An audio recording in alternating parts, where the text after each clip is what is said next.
Hello. Good morning, everyone. Good Thank you for morning. being here. My name is Lindsay Newton, and I am the Director of Community Engagement at the Missouri Historical Society. I'd like to introduce you to today's presenter, Nartana Pramachandra, here with us. Today's presentation, River Cities, presented by Nartana.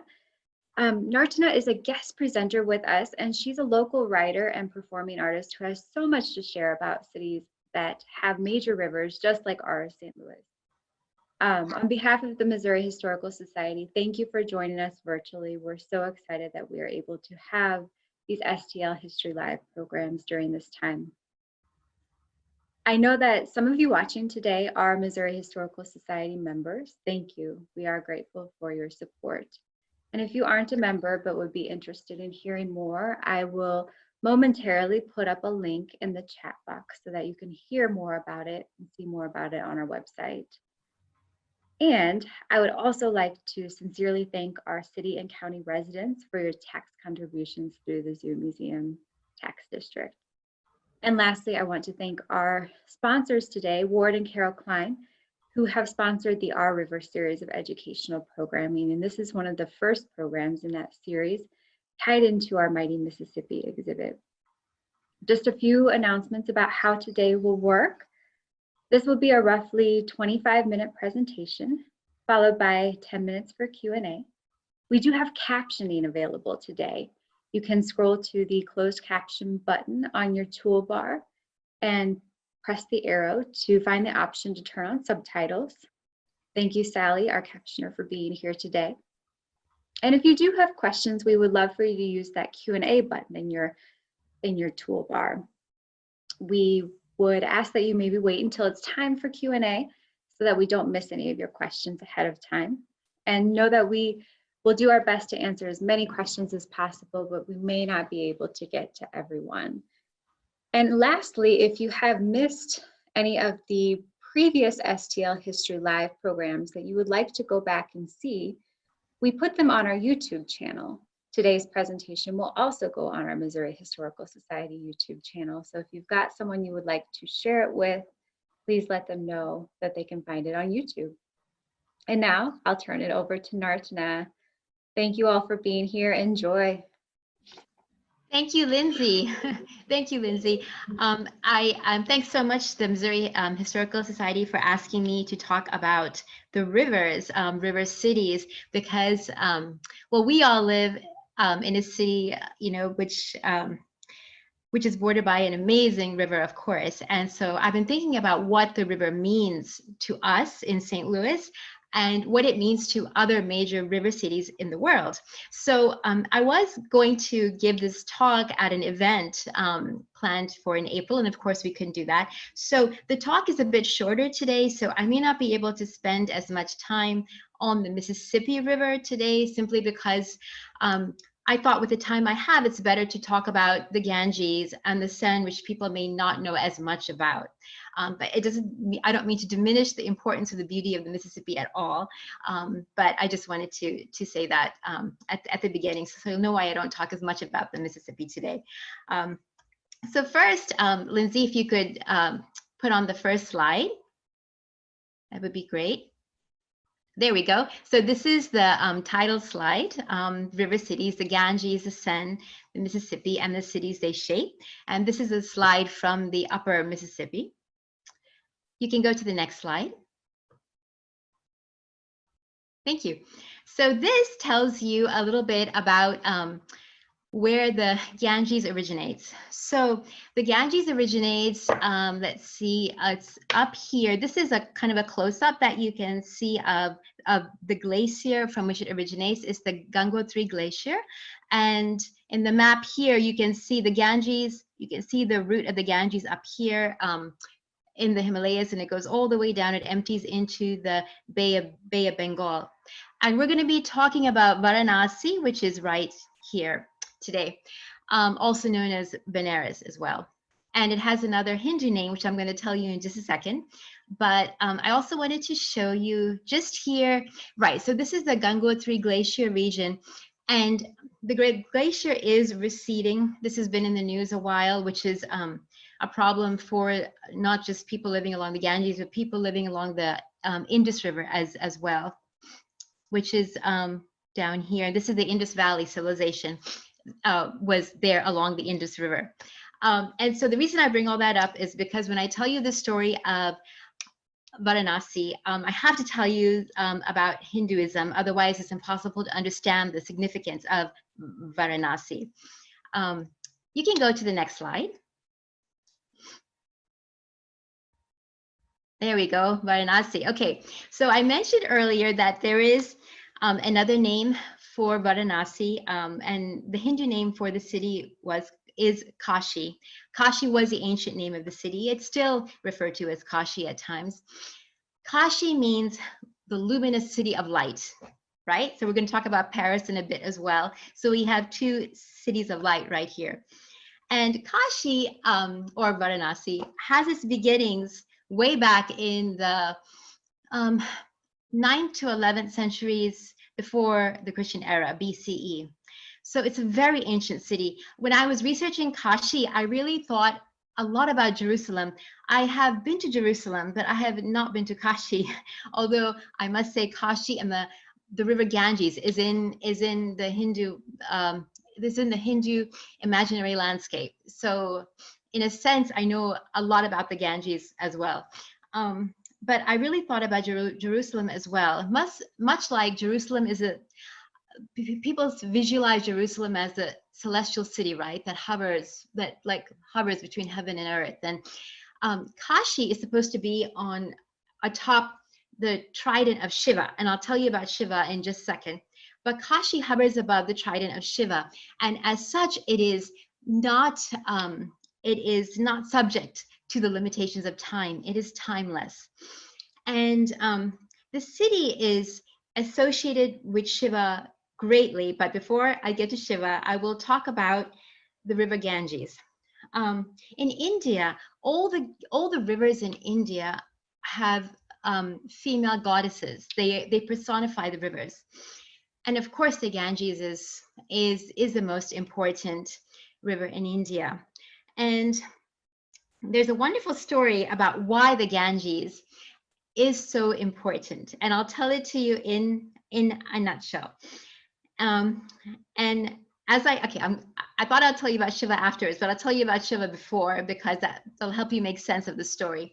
So Shiva is a deity who is extremely old. The origins of Shiva, the earliest representations of Shiva, are found in the Indus Valley civilization, which is in the previous slide, the little the river which is now in the border of India and Pakistan. And so Shiva is very, very old, and originally was not venerated in Kashi. The beginnings of Kashi have to do with just south of where the oldest remains have been formed, which is on a plateau called Rajghat. There have been remains that have found that date to the 9th century. So they are some of the most ancient remains of Kashi. And underneath, to the south of that is an area which was heavily, heavily forested. And back in those days, so we're talking now 9th century BCE, if not earlier, some scholars even go back earlier. In these forests, there used to be ashrams. There were great sages who went to study there. Students learned from the sages. It was really a center of learning. And at that time, this is before Shiva really became big. The long history of Hinduism deals with some gods achieving prominence, some fading away. This is normal in Hinduism. And back then, the deities who were worshipped in these forests were they were like the forest deities called the yakshas. And that is when, well, I'll tell you about the Buddha in just a second when I show you another slide. But that was the very beginnings of Kashi. Later on, Shiva gains prominence. And that's a whole story unto itself. But yes, so let me go back to Shiva. There's so many different stories that are flowing through me at the moment. So it's a moment, it's a matter of deciding which story to tell you right now. But so let's talk about Shiva. So they say that all the temples in Kashi are dedicated to Shiva. So who is Shiva? I mentioned that his earliest signs of Shiva are found in the Indus Valley civilization. And later on, he takes more prominence. And he is a deity of supreme paradox. He's a great ascetic who meditates for thousands of years. He is married to the goddess of the earth. And the story with the Ganges goes that once upon a time, long time ago, there was a sage who was in deep meditation, and he was disturbed by this, they say, the 60,000 sons of a great king. He was so angry. The sage was so angry, he burned the sages to death. And then the grandson of the king, the grandson of the king who was the father of those sages, he tried his best to bring those sons back to life, because the sage said, if you bring the water of the Ganges, which flowed in heaven, if you bring that river onto earth, the celestial river, that will bring alive the sons who have died. So the grandson of the king whose sons were died, the grandson did severe penance, and he finally managed to earn the favor of the gods, who asked Ganga, who was known as the Ganges, Ganga, to flow down from the heavens to the earth. But she was very vain. Ganga was very vain. This is known in Hindu mythology. So Shiva, the great, he had to stand underneath Ganga. So as she fell into his flowing hair. And if you see images of Shiva nowadays, you will see the Ganges flowing in his hair. So that's why Ganga and Shiva are so important to this city. And this is what I wanted to mention as well. On the left picture on the slide, this is a scene of the Ghats, and also on the right, you see the Ghats. And the Ghats are the landings. They are the stairs which lead down to the river from where people bathe, or people, as you can see, take boats and stuff. But on the left is the Kashi Vishwanath temple, which is the temple to Shiva, one of the great temples to Shiva. And it was rebuilt. A lot of the buildings in Varanasi, much like Jerusalem, they were destroyed by invading armies. So they were destroyed and rebuilt, destroyed and rebuilt. And there's nothing in Benares that's older than sometime, I think, in the 16th century. I'll have to double check the date on that. And so that's where some of the similarities with ancient cities like Jerusalem lie, that so many buildings have been rebuilt. But this gives you an idea of the Ganges and of the buildings alongside. You can go to the next slide, Lindsay.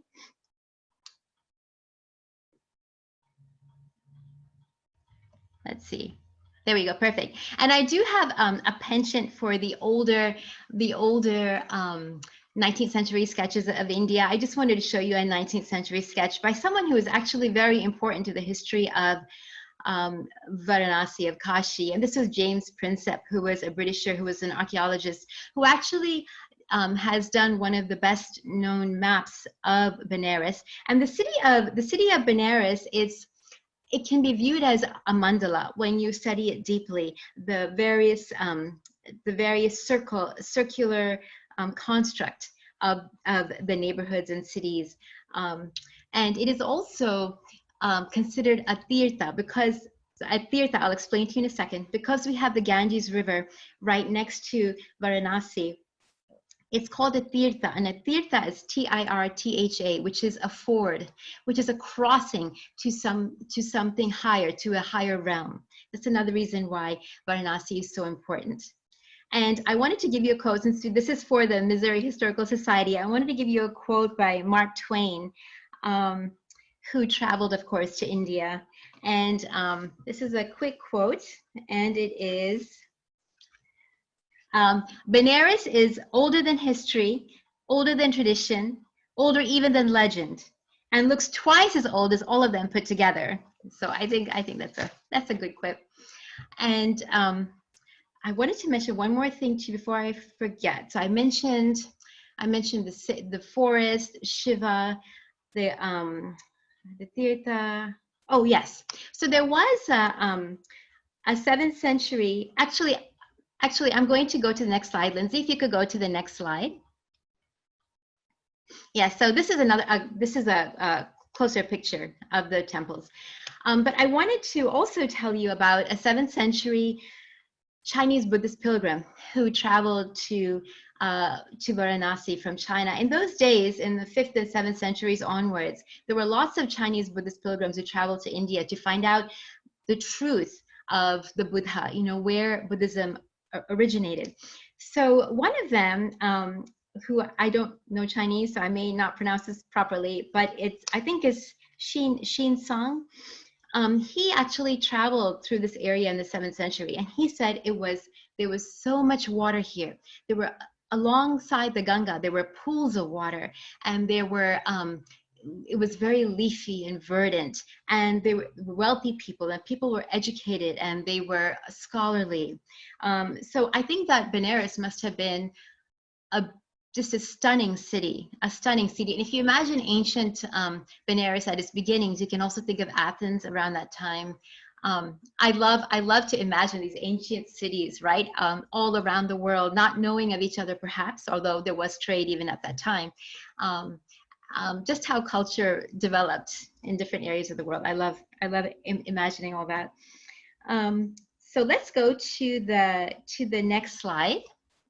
Okay, I wanted to show you this, another aspect of Shiva, because many of you may not know details about Shiva, and this you can actually visit in the St. Louis Art Museum, so that's why I brought this slide up.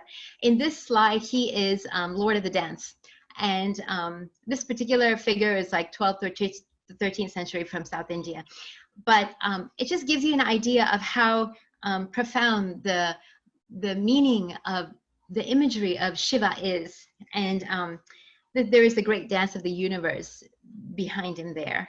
So we don't have time to go into that in detail, but if you want to look it up, there's a lot of meaning behind it, wonderful meaning. Can you go to the next slide, Lindsay? And so this I wanted to put up just to let you know how scholarly and refined Varanasi was. And I know I keep going between Kashi and Benares and Varanasi, and it's like subconsciously I'm just choosing the different words as I speak, and I'm not even sure why, but they are all known by these names. So the reason I brought this up is, if you can see on the map on the right side there's Varanasi is right here. Over here is Bodh Gaya, and over here is Sarnath. And so the Buddha was born, well, dates vary, but I think most people agree the 6th century BC. And he achieved enlightenment in Bodh Gaya, which is now in Bihar in India. And underneath the Bodhi tree is where he gained enlightenment. So what did he do after he gained enlightenment? And this really tells you how respected Varanasi was. He walked to Varanasi because that's where intellectuals would gather. He knew his disciples were at Varanasi. And a little bit east of Varanasi, like 10 kilometers, I think, is Sarnath. And this is a picture of Sarnath. So this is where Buddha gave his first sermon in the Deer Park. And that's why it's so famous. So he gave his disciples there his first understandings of the Four Noble Truths and of the Eightfold Path, that all life is suffering, it's caused by desire, and the key to overcoming that is to remove the desire by following the Eightfold Path. You can go to the next slide, Lindsay. Okay, so this is a stunning photo. So in Benares, in Varanasi, every night, every evening, they do an arti to the river Ganges. An arti, and this is the way we show it in dance. I'm a dancer, classical Indian dancer, so I'm just going to show you. And this is the lamp. So an arti is done to remove darkness. I think one meaning of it is like an offering to the highest of gods, and they do this every evening in Benares, which I think is phenomenal. They honor not just the river, they honor the Ganges River. They also honor life, they honor light, and they honor fire. Fire, Agni, Agni, is one of the earliest Hindu deities, and he was a god of fire. And I think this is particularly beautiful. It must be particularly beautiful to see. And you can go online and then, you know, just actually see them doing it. Can you go to the next slide, Lindsay? Yep, and this is just another view at the Ghat, at the landing behind the Kashi Vishwanath temple. I believe that is where the biggest arti like this is done. So I think that'd be beautiful to watch. And you can go to the next slide, Lindsay. So this is Paris, and I did live in Paris for a year.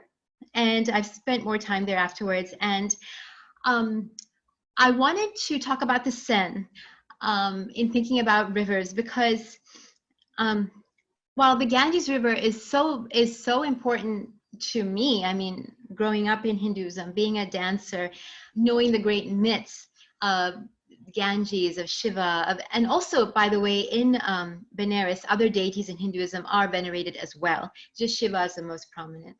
So that's, as I mentioned, that was the river of my imagination. And this is the river alongside which I spent so much time in France. As a student, you know, you never have enough money. And also, this is the first big city I lived in on my own. And this is before, by the way, before the internet, right? And certainly before smartphones. And so you spend a lot of time alone.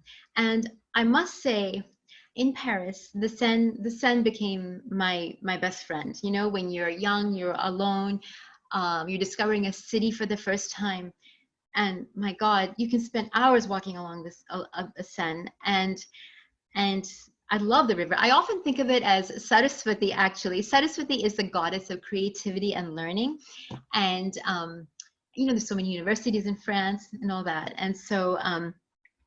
So I really do think of it, actually. She's a goddess of culture and things.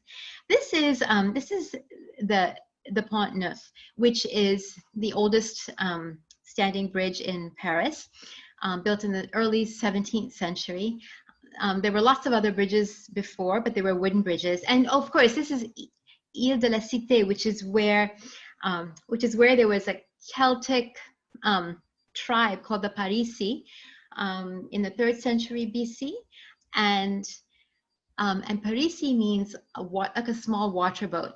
And then 54 BC, Julius Caesar claimed it for the Romans. And afterwards, it was called Lutetia or Lutece, which sounds like a very romantic name, but I believe it means like the mud, like the muddy ground of the area. So in thinking about this talk about the importance of rivers, I definitely wanted to mention the Seine because it is such an integral part of Paris, of France, and one thing, just looking at my watch here, I just want to see how much time I have. So, you know, I lived abroad, as mentioned. I lived in France, I lived in Japan, and I lived in England. And everywhere I went, once people found out about the fact that I lived in St. Louis, people would always talk about the Mississippi. And I always, you know, I thought about that a lot because I live like 20 minutes away from the Mississippi by car, but it's not a part of my daily life. And yet I love the fact that I live in St. Louis alongside this majestic, phenomenal river. And I would love it if somehow we could honor the Mississippi in some way every day, like perhaps making it a part of our daily life as people in Paris do along with the Seine in some way. Like the Seine is the heart of Paris. And I wish somehow the Mississippi could be the heart of St. Louis. And also just an idea, which in Varanasi, in Benares, I love the fact that they honor the Ganges every night. And I wish there would be some way we could do that. And I don't know exactly how, but I think rivers are just so important because they, well, you know, especially this time when people spend a lot of time alone, and I know there's people who have a lot of anxieties, totally understandable. when you walk alongside a river, it just gives you that space to think, even if you're in the middle of a city. Lindsay, can you go to the next slide? And this is just a map of the rivers in France. I love maps of rivers. It's like the veins that lead to the beating heart of the country, right? So this is the Seine River, and this is, I also lived alongside the Loire Valley, which of course is lovely. Can you go to the next slide, Lindsay?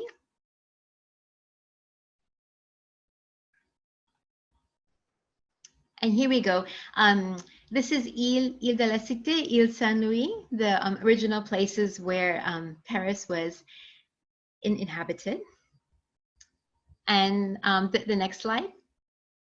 I knew I'd run out of time. There are more things I want to say, but this is the Pont Alexandre, which when I lived there was one of my favorite bridges. It's so grandiose, and I used to spend hours, as I said, walking alongside bridges. This particular one was built between 1897 and 1900 for the Universal Exposition. It was in honor of the father of Tsar Nicholas II, I think. Can you go to the next slide, Lindsay? And this is a map of the Mississippi River Basin. Again, I love looking at maps of rivers, of highways, and just these to the beating heart, right, of the country. And the next slide. Okay, I told you I love 19th century sketches, so this is one of the Eads Bridge, and you see down at the bottom it says, "I consider this an excellent and faithful representation of the bridge," by Mr. Eads himself. This is one of the Colton maps from the 19th century that are just so beautiful. And can you go to the last slide, Lindsay?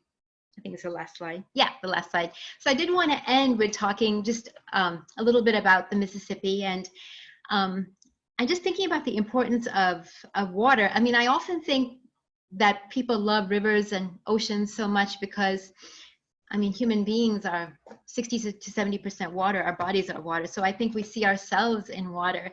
And rivers, of course, have even more importance to us because of the fact that we drink from the rivers. And the rivers, and these particular rivers, I forgot to mention, the Ganges, the Seine, and the Mississippi all became so important because of trade as well. So yeah, if anyone had any ideas of how to make the Mississippi more important or a more integral part of our daily life, that would be great to hear. So that's my presentation. If there are any questions or anything. Should I go to the Q&A or? Yeah, here we go. Let's see, I can go to the, I don't think there's something on the chat, so I'll, okay, thank you.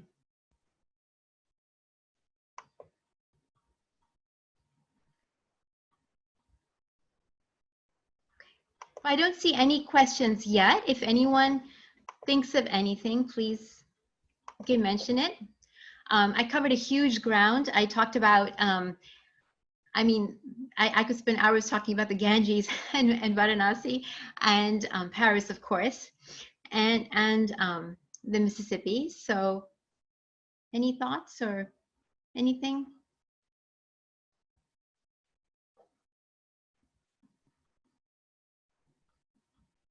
Well, if not, I truly hope that you enjoy this, and it gave you a little flavor of the importance of the Seine, the Ganges, and the Mississippi. And I hope, I think we're supposed to have not a virtual but a real session on the rivers in early next year. So I hope I can speak a little bit more about Mississippi and St. Louis then. Oh, here, questions. I didn't see them. Okay. The first question, can you describe, let's see, this is the first time, by the way, I'm doing a webinar on Zoom, so I will answer this question live. The question is, can you describe the cremations by the river?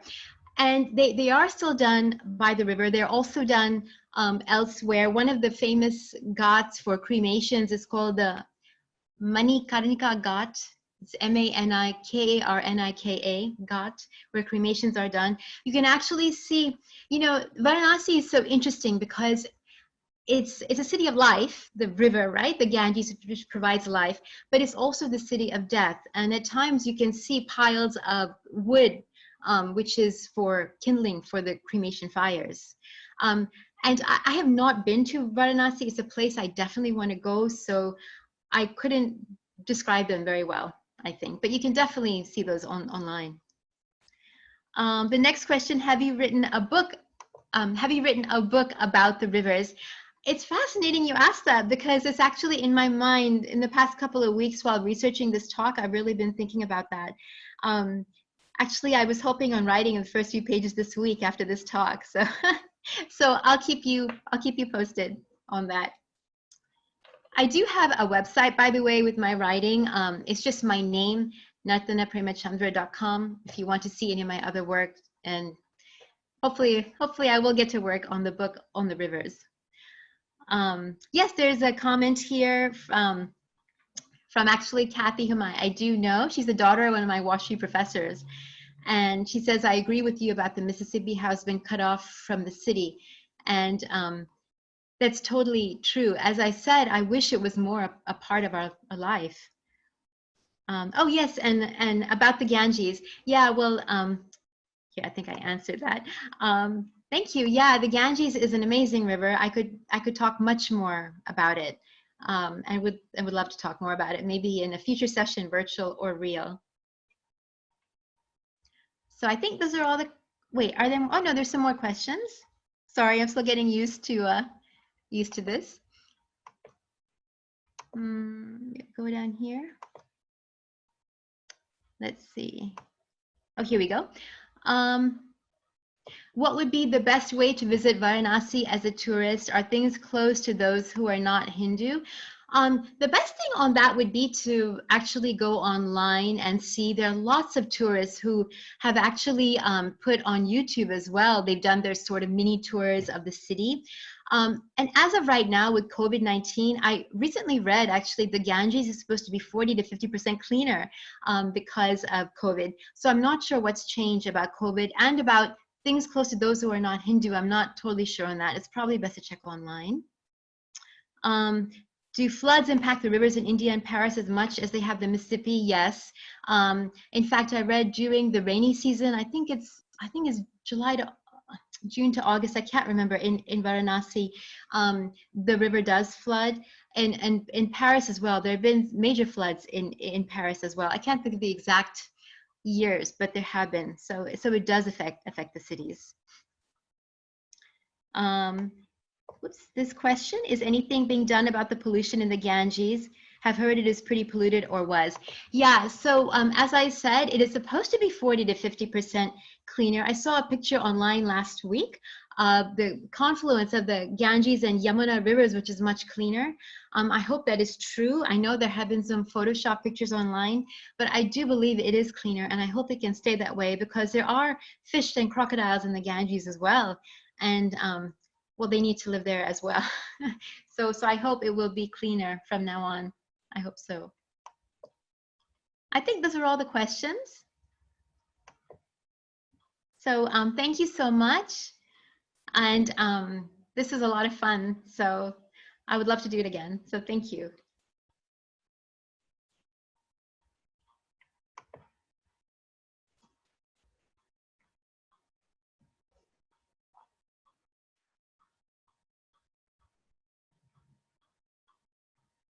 Oh, are there more questions? I see some more.